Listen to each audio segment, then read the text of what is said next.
So something you got to understand about seasons is that when God is calling you to a certain season, that doesn't mean that's who you are and what you're going to be for the rest of your life. A lot of people make this misconception that because I am in lack, or because I am poor, oh, God has called me to sell my things and to live a lowly, humble life. That's what you're going to be doing for the rest of your life.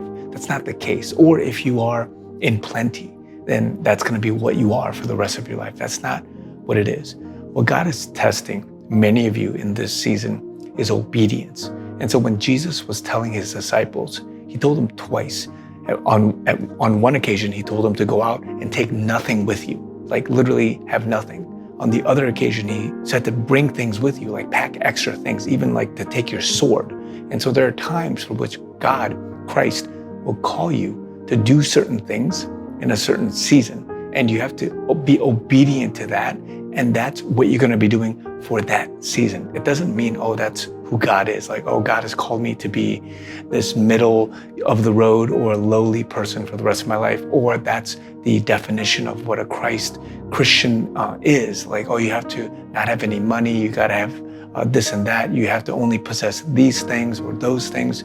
That's not what it is. And again, I'm only talking about material things.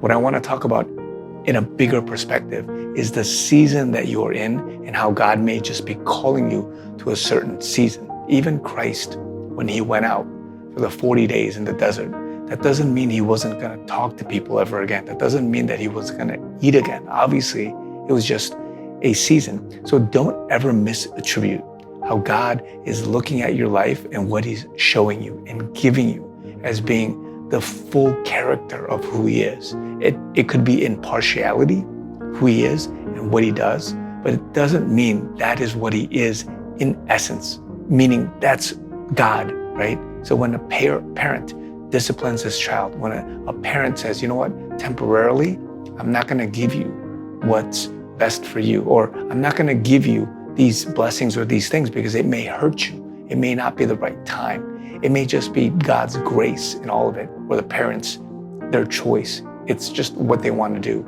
The same goes for your life. So many of you guys watching right now, you're looking at your situation and you're saying, oh God, why is it that you are like this? Or why is it that you're doing this? Not realizing a lot of it just has to do with the season you are in and how he's testing you to be obedient to that season and to say, Lord, or to pray to him and in relation to him, say, Lord, what is it that you're teaching me? Instead of complaining and saying, well, this must be what it is. This must be what I have to accept.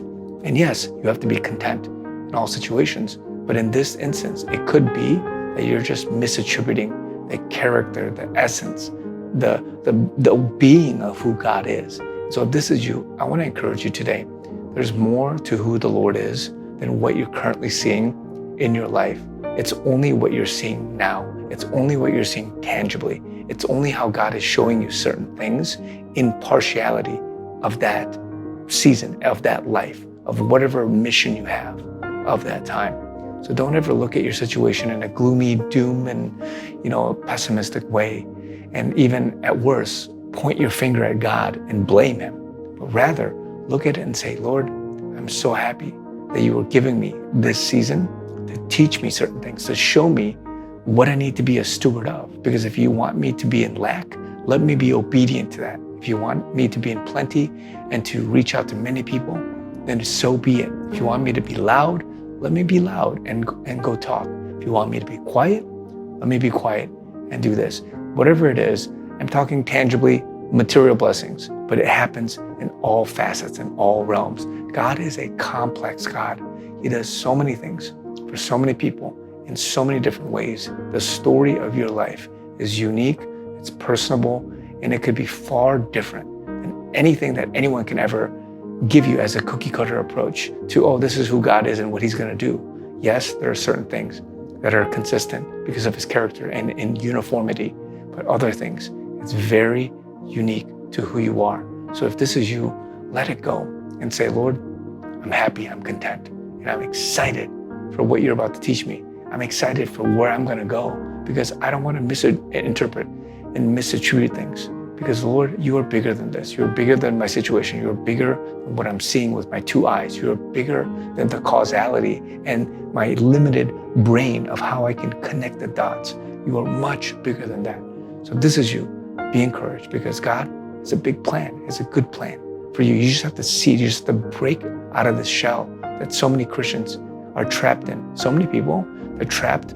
It's like this movie Inception. They're like in a certain area, in a certain reality. And this is how they think God is. But really, they haven't broken out and waken up from that to see God in a different reality. Many people are trapped in a certain facet of their life, never elevating, never getting out of, never being promoted to the next level because they weren't obedient, nor did they see God in a different way. Some people really think, oh, I can't be involved in, money. I can't be a good steward or have lots of money. I can't be in politics, or I can't be in a certain industry. I can't do certain things because I'm just picturing the life that I believe in my limited understanding of Christianity, what I think God wants me to do. And they never break out of that. They will never have more than the little bit that they think, because they boxed God in. They think, oh, this is what Christianity is. There's more to it than that. You can have certain things. You can have more stewardship. You can have 10 talents. You can have 100 talents. You can have way more things. You can learn so many languages. You can learn so many instruments. You can have so many skills.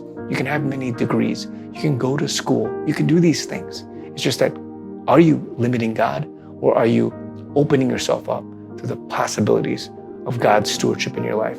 So get out of and break out of that mold and say, Lord, you are bigger. I know you got more things for me. I know I can understand and interpret things far greater than what I see in my narrow-mindedness. God, you have something bigger. So be encouraged, guys. Love you guys. And you guys know I'm doing a 40-day inspiration series. I'm trying to reach as many people as possible. At the same time, I'm trying to fundraise and raise awareness so that I can get financial support. If you guys want to support me, the link is down below. We're trying to meet our goal. We're not there yet. We're hitting milestones. And I'm very thankful for you guys' support, but I would love it if we can get to the end. Love you guys. Talk to you guys very soon.